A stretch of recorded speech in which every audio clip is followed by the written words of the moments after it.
Ah, quel panard mes amis, depuis le stade Francis Leblay où l'équipe montpelliéraine nous a franchement éblouis. On pourrait se contenter du score 4-0, il est assez parlant, il peut même parler de lui-même.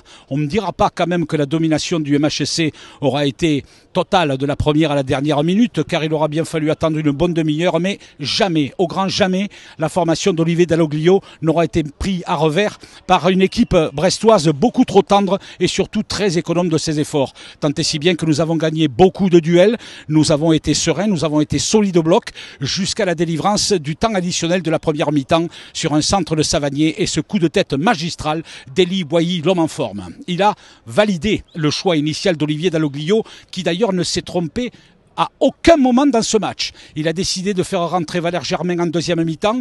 C'est lui qui marquera le troisième but. Mais 2 minutes après la reprise, Stéphie Mavididi a marqué sur un centre d'Arnaud Souquet. Valère Germain marquera le 4e but montpelliérain. Junior Sambia, qui était milieu de terrain, aura marqué le 3e. 4-0, un clean sheet de surcroît pour Jonas Omlin. C'est un succès qui ne souffre aucune contestation et qui, provisoirement, je dis bien provisoirement, nous propulse ce soir, en attendant les résultats du week-end évidemment, nous propulse ce soir à la 4e place de la Ligue 1 avec un goal average de +6. Ça fait plaisir à lire, ça fait plaisir à voir, même si demain est un autre jour. Magnifique, éclatant, incontestable succès du MHSC ici à Brest.